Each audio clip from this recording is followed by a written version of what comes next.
2012, istri yang saya cintai kena penyakit stroke. Buat saya sebagai seorang suami yang begitu mencintai istri mengalami stroke itu bukan sebuah hal yang mudah. Saya berpikir waktu itu sepertinya dunia ini runtuh. Dulu kan namanya kita laki-laki gitu, kalau kita dikritik misalnya kamu nggak perhatian atau aku ngerasa gini, pasti marah kan, gila aku udah kerja mati-matian buat lo segala macam. Cuman sekarang saya belajar untuk kalau dia ngomong kayak gitu, saya harus bisa memvalidasi bahwa perasaannya dia itu bisa jadi benar. Berarti gua harus tambah lagi nih supaya dia merasakan cinta itu tiap hari gitu. Sahabat solusi, dalam kehidupan pernikahan, ketika kebahagiaan itu melimpah, tentu sangat mudah untuk saling mencintai. Tetapi bagaimana jika ujian datang? Pasangan yang tiba-tiba sakit, atau keuangan yang tiba-tiba berubah drastis. Di momen-momen itu, kasih sejati diuji bukan berdasarkan perasaan, tetapi berdasarkan komitmen yang diwujudkan dalam tindakan nyata. Setelah ini kita akan menyaksikan sebuah kisah tentang seorang suami yang luar biasa. Ia dengan setia merawat istrinya meskipun istrinya sedang mengalami stroke.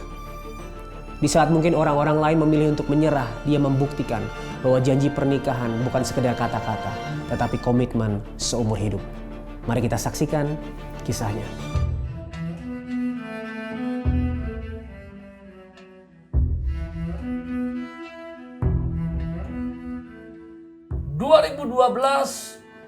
Istri yang saya cintai kena penyakit stroke.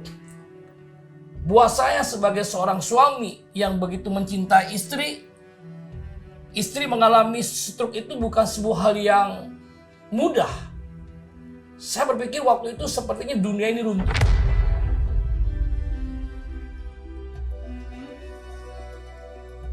Ya, aku bangun tidur, merasa kaku. Merasakan ada yang di dalamnya, Dalam ada saya, yang masuk. Ya, betul. Nah, udah gitu, dari situ saya lemes gitu, merasa lemes.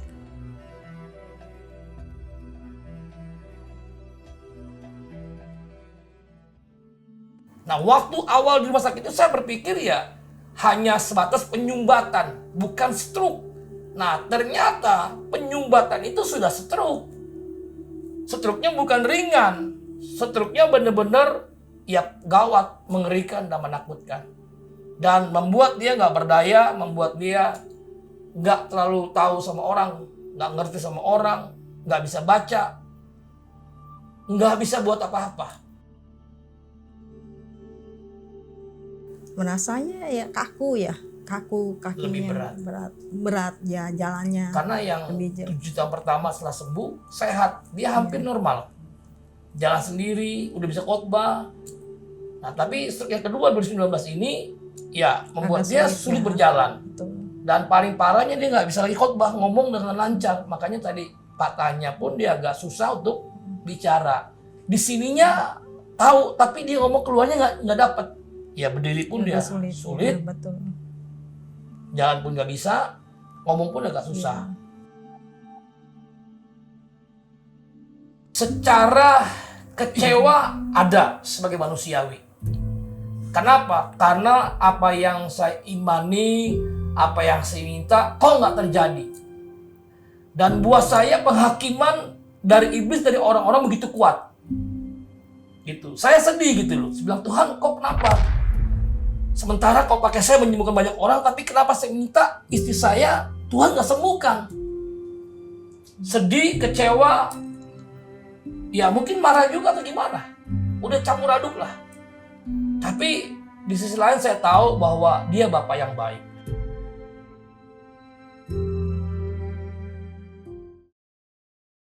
Nah, jadi waktu istri stroke pertama 2012, karena dia nggak berdaya apa-apa, dia mulai sadar, dia mulai menangis, dan dia mulai berkata, minta maaf sama saya, bahwa dia sudah nggak bisa lagi menolong saya, melayani saya. Apa yang diucapkan, dia suruh saya kawin lagi. Bapak punya teman, bisa melayani sama-sama gitu sama dia. Saya bilang, janji nikah kita adalah dalam suka dan duka. Susah, senang, sehat atau sakit. Nah, saya bilang sama dia, sekalipun kamu sakit, tetap kamu istri saya. Sekalipun secara pelayanan dia udah nggak lagi berfungsi sebagai penolong. Kenapa? Karena saya mesti tolong dia. Nah, buat seorang laki-laki yang paling berat adalah masalah biologis. Nah, apa yang terjadi? Ya, saya jujur ketika isi sakit, saya benar-benar berpuasa. Ada yang bertanya, kok bisa? Bisa. Hanya masalahnya kita mau atau tidak. Kita mau, Tuhan pasti memberikan kita kekuatan, mampu. Untuk kita tidak onani, masturbasi, atau nonton film-film porno. Nah, kebanyakan kita pria ini jujur aja. Maupun dia hamba Tuhan, mau dia pendeta, siapapun. Itu kan gak jaminan. Itu kan hanya sebagai jabatan. Manusia tetap manusia. Nah, saya fokus kepada Tuhan. Caranya gimana Tuhan tolong saya? Ya paling saya mimpi basah. Itu cara Tuhan bekerja menolong saya. Jadi sekalipun dia berkali-kali minta tolong menyuruh saya untuk menikah, saya berkata tidak. Karena apa? Saya bilang pada istri saya, kamu adalah hadiah terindah yang Tuhan beri dalam hidup saya dan saya mencintai. Suami kan bilang dalam hal hubungan suami istri. Puji Tuhannya, saya tetap harus mengasihi dia, mencobai gitu. Istilahnya saya coba walaupun sakit ya, tapi saya tetap melayani dia, Berusaha untuk melayani. suami itu jadi nggak sampai ketinggalan Nggak sampai semuanya semua. Iya, jadi kacau. itu Jadi dalam Tetap keterbatasan sakit stroke, dia Ya. tetap berusaha untuk melayani sebagai seorang ya, istri. ya, betul itu yang saya rasakan. Kita harus selalu bersyukur apapun yang Tuhan kasih buat kita. Kita percaya bahwa Tuhan itu tetap ada bersama kita. Itu aja yang saya rasakan. Tuhan tidak pernah tinggalkan kita sendirian. Hari-hari ini yang saya rasakan adalah saya harus tetap dekat sama Tuhan gitu. Jadi hari-harinya dia banyak berdoa, banyak baca firman, dan juga bantu saya untuk bikin flyer saya khotbah. Tiap hari saya baca Alkitab, tiap hari Baca firman. baca firman. Nah di situ merasa kuat saya gitu. Setiap hari aku dengar lagu dari firman Tuhan, jadi menguatkan saya. Nah, maksudnya dia ketika kita mengalami stroke adalah ya kita fokus sama Tuhan. Bawa dekat diri sama Tuhan. Kita bisa bersyukur sekalipun belum sembuh. Ya, memang ini sebuah hal yang tidak mudah. Tapi kenyataannya ya kita harus bersyukur, gak ada cara lain. Kalau kita nggak bersyukur, hidup kita akan semakin susah. Tapi dengan kita bersyukur, ada hati sukacita, ada mujizat Tuhan pasti terjadi. Carilah dahulu kerajaan Allah. Matius 6 ayat 33. Itu ayatnya yang menguatkan saya.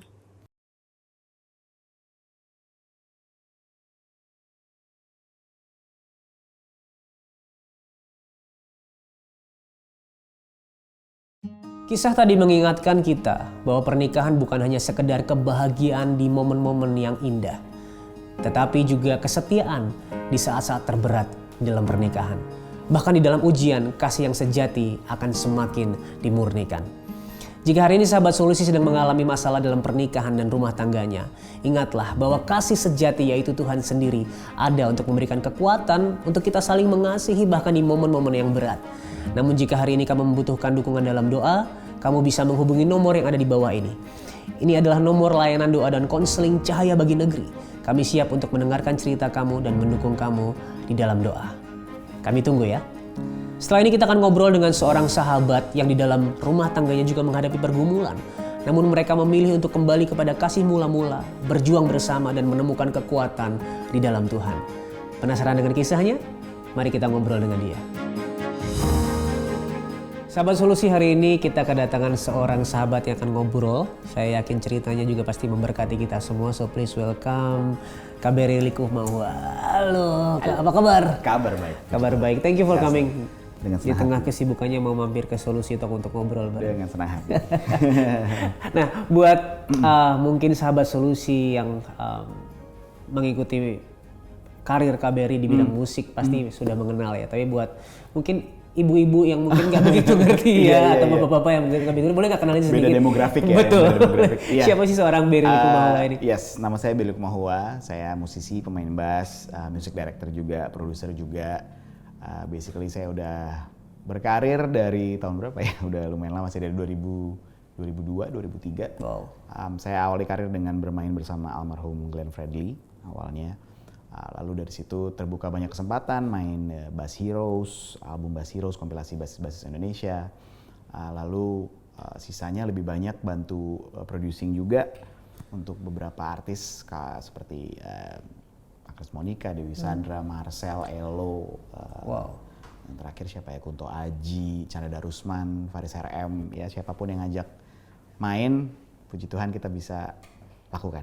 Gitu Wow, aja. oke. Seperti itu. Dan juga sibuk dengan keluarga tentunya ya, istri dan anak. Itu prioritas nomor satu Wow, tentunya, iya. keluarga. Iya. Nah, hari ini kita akan banyak ngobrol tentang keluarga dan pernikahan. Siap. Ya, makanya tadi saya ngomong lagi juga sibuk sebagai seorang suami dan ayah ya. Yes. Anak umur berapa Kak? 5 tahun. 5 tahun, wow. Dan ngomong-ngomong tentang pernikahan ya, bagaimana KBRI ini ngelihat fenomena dengan yang terjadi dengan pernikahan di Indonesia hari-hari ini? Ya mungkin dulu kita juga, saya pribadi pun dulu ya sebelum bener-bener istilahnya tanda kutip ikut Tuhan banget gitu, kita juga punya konsep pernikahan suka salah ya. Honestly kita suka berpikir pernikahan itu adalah, banyak orang yang anggap pernikahan itu adalah akhir dari perjalanan, akhir dari petualangan. Padahal ternyata setelah saya mengerti itu baru awal dari petualangan yang sesungguhnya dalam kehidupan gitu. Karena waktu kita menikah ada berkat-berkat yang memang Tuhan udah siapkan dan hanya bisa diraih sebagai pasangan gitu. Nah seringkali mungkin banyak orang yang menganggap tadi karena pernikahan dianggap sebagai akhir dari petualangan, jadi seolah-olah hidupnya berakhir, sehingga akhirnya ketika nggak sesuai ekspektasi dengan mudah mereka lepaskan gitu aja gitu. Padahal ya memang ketika kita bicara pernikahan, kita bicara pengorbanan, kita bicara memberi tentunya spesifiknya. Jadi menurut saya problemnya kalau kita bicara hari-hari ini, saya juga sedih sih ketemu beberapa teman-teman yang masih muda, udah lebih muda dari saya tapi udah menduda gitu. Karena mereka nggak dapet idea pernikahan yang sejati, yang biblical gitu. Lalu menurut KBRI nih, mungkin banyak anak muda di luar sana yang nggak ngerti sebetulnya apa sih arti pernikahan, makna pernikahan, dasar-dasarnya.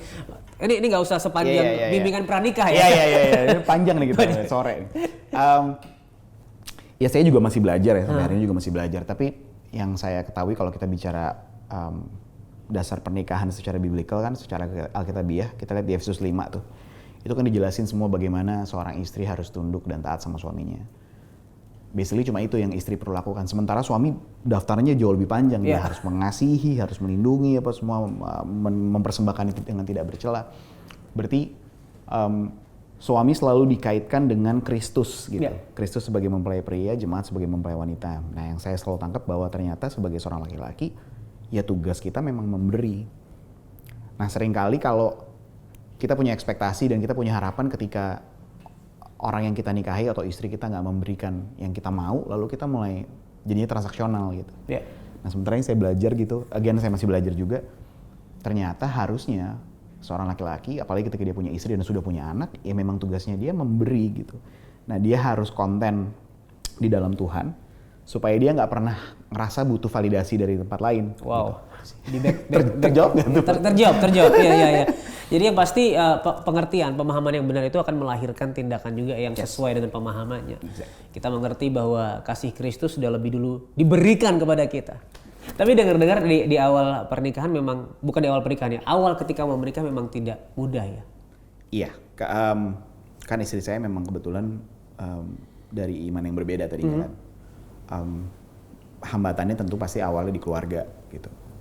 Jadi ya keluarganya keluarga besar. Papanya sih orang yang liberal banget, dia sebenarnya mengizinkan. Tapi memang kan ada paradigma yang kalau tinggalin iman tertentu tuh kesannya kayak jadi aib buat keluarga segala macam.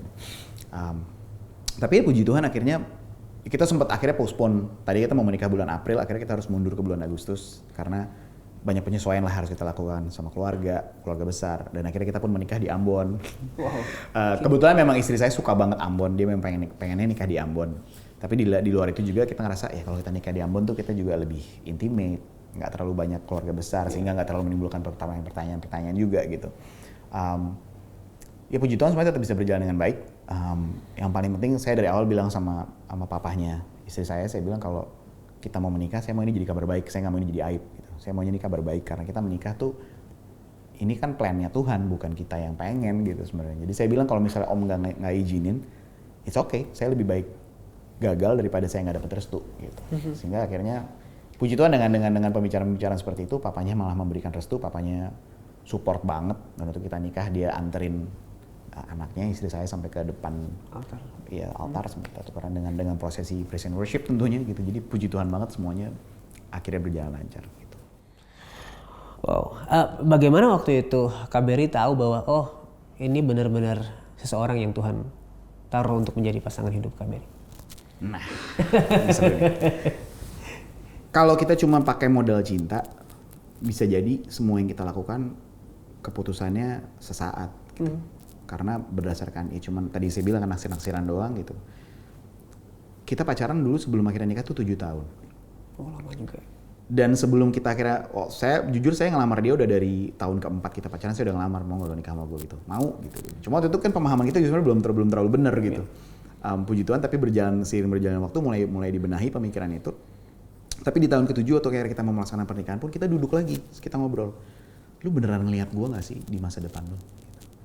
Kalau nanti nih kita 5 tahun dari sekarang, 10 tahun dari sekarang, do you see me in your future gitu? Lu lihat gue nggak di gambar masa depan lu gitu? Nah saya bilang sama dia, kalau aku sih ngeliat banget.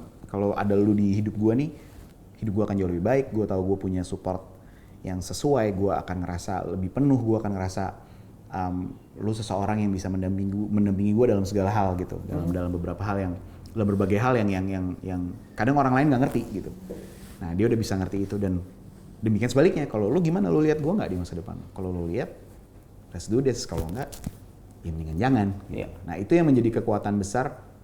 Sehingga akhirnya kita sama-sama sepakat, iya gue lihat lu sih di masa depan gue. Gue tahu ketika masalah nanti datang, gue bisa hadapinnya bareng sama lu. Ketika lagi seneng pun, gue tahu lu juga bisa jadi barometer, bisa jadi kompasnya buat gue. Nah, istri saya tuh tipe yang bluntly banget gitu. Dia tuh orangnya honest banget, brutally honest banget. Kalau saya bikin kesalahan tuh dia nggak ragu buat tegur. Gitu. Dan itu buat saya tuh itu bagus banget, fact check yang bagus banget buat saya pribadi karena saya tipe orang yang kadang-kadang cukup apa ya supaya orang nggak salah ngerti nih, cukup egocentrical lah kalau mikir tuh saya punya view kayak gini, udah nih yang bener gitu. Nah istri saya tuh bisa kasih tandingannya gitu, dia jadi sparring partner yang baik karena enggak, menurut aku nggak kayak gitu. Dan dia bisa kasih alasan yang bagus, yang biasanya akan memicu perdebatan, tapi itu perdebatan yang sehat karena membuat saya juga bertumbuh jadi orang yang lebih baik lagi. Wow, oke. Pada akhirnya ini hal yang mungkin ditemui oleh banyak anak muda sekarang ya, bahwa mereka punya pasangan yang mungkin tadinya bukan anak Tuhan, tapi akhirnya hari itu bagaimana ceritanya akhirnya sang istri yang waktu itu menjadi pacar bisa? Wah itu jadi sebenarnya istri saya tuh mamanya pun dulu Katolik, tapi mamanya udah meninggal di usia yang dia masih umur 7 tahun, 8 tahun mamanya udah meninggal. Jadi so basically dia nggak terlalu bangun hubungan, jadi dia juga nggak terlalu tahu kehidupan orang Katolik itu seperti apa gitu. Tapi waktu saya pertama pacaran sama dia, saya udah bilang sama dia gitu, kalaupun one day kita beneran nikah, gue nggak akan mungkin pindah gitu. Gue maunya lu ikut gue. Tapi kalaupun lu nggak mau ikut gue, kita beda aja. Nggak tahu deh gimana caranya gitu. Waktu itu ada pembicaraan kayak gitu. Tapi di saat yang bersamaan tiap malam tuh, setiap mau pulang, kalau saya bisa anterin dia pulang, saya sebenarnya kan pegang kepala, peluk gitu, tapi sebenarnya itu saya tumpang tangan gitu. Tuhan Yesus gitu. Perkenalkan dirimu ke dia ya, kalau aku yang kenalin. Dan waktu itu kan hidup saya juga sebenarnya masih berantakan, jadi saya bilang kalau gue yang kenalin kayaknya gagal deh Tuhan, gue juga ngaco, gak bisa jadi contoh yang baik gitu. Jadi Tuhan aja yang kenalin. Itu constantly tiap hari selama setahun, kita pacaran 2011 sampai 2012. Nah 2012 tuh tiba-tiba terjadilah dia pengenalan secara langsung sama Tuhan gitu. Jadi dia sendiri yang memutuskan. Bahkan kita sempat putus kayak seminggu gitu. Karena dia ngerasa, gue nggak mau deh kalau sampai gue harus ikut Yesus tuh gara-gara lu gitu. Jangan-jangan gue cuma karena gue pengen sama lu doang gitu. Akhirnya kita putus tuh seminggu, nggak kontekan gitu. Terus dia kayak, ya dia bener-bener menemukan lah. Akhirnya seminggu itu dia kontak lagi, ya kayaknya emang gue nggak bisa pungkirin Yesus adalah Tuhan. Wow.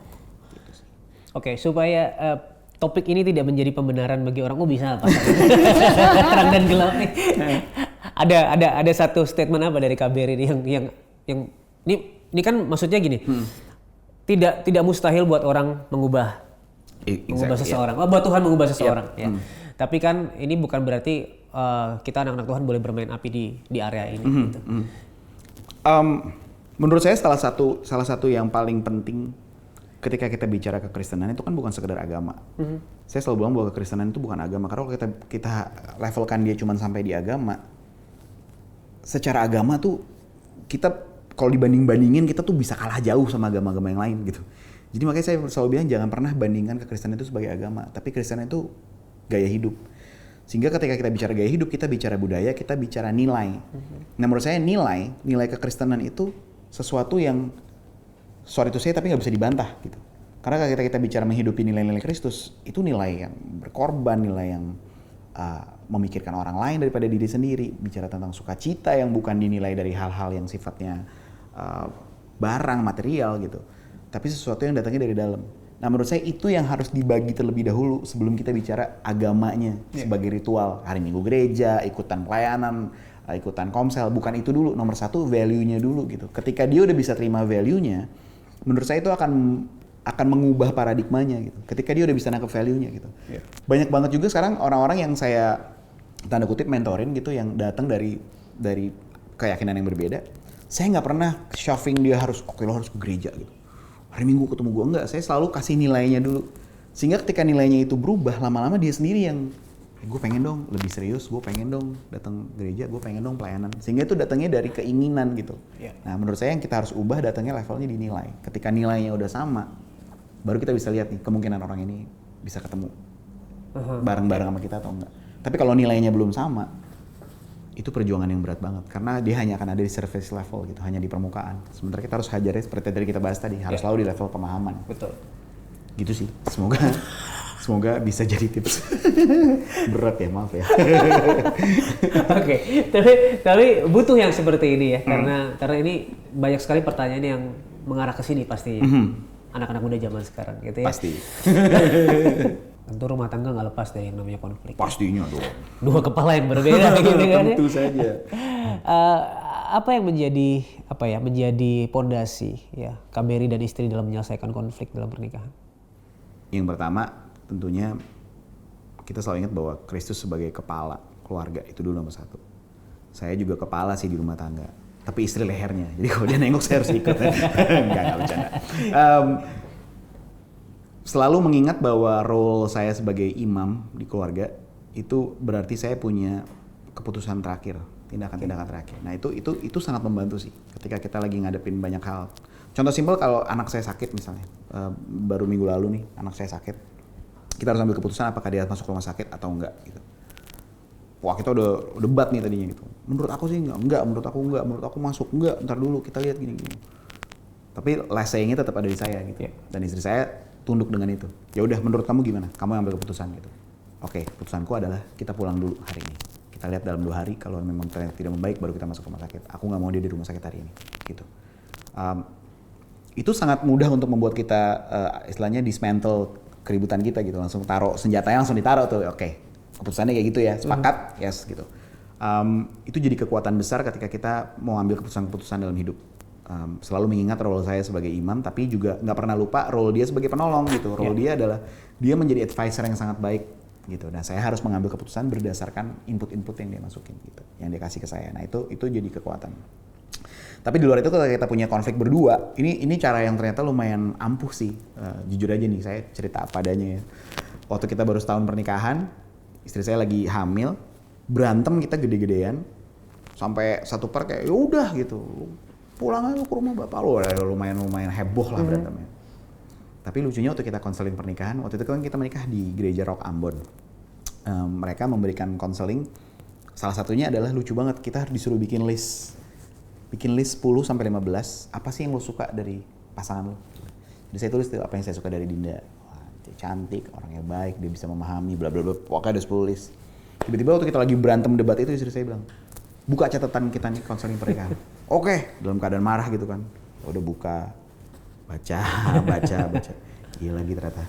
maafin aku ya. Gitu. Akhirnya otomatis itu jadi kekuatan besar, dan sampai hari ini pun kita tetap praktekin itu. Jadi kalau kita udah berantem yang mulai nggak ketemu ujungnya nih, kan sering banget kalau kita udah nikah tuh nanti tips ya buat yang udah nikah nanti kalau kalian baru mau menikah nanti berantem tuh tiba-tiba nggak jelas akar masalahnya sebenarnya apa sih, ini kita lagi ngeributin apa sampai udah chaos banget, udah kemana-mana, hal yang nggak perlu diributin gitu. Nah seringkali ketika itu udah terjadi, kita selalu balik ke situ kayak, oke, inget ya waktu kita konseling pernikahan kita punya this list gitu. Jadi gambaran kita tentang si pasangan ini bisa jadi cuman hari itu aja karena kita lagi kesel sama dia. Tapi perjalanan kita yang sekian tahun gitu, sekarang kita nikah udah 6 tahun, udah mau masuk tahun ke-7 gitu. Sekian tahun tuh, dan ditambah pacaran yang 7 tahun juga, itu kayak banyak banget hal baik yang dilakuin. Masa sih lu mau relain cuman karena satu hari itu doang merusak semuanya gitu. Jadi itu yang selalu kita berusaha untuk kembali gitu memecahkan konflik.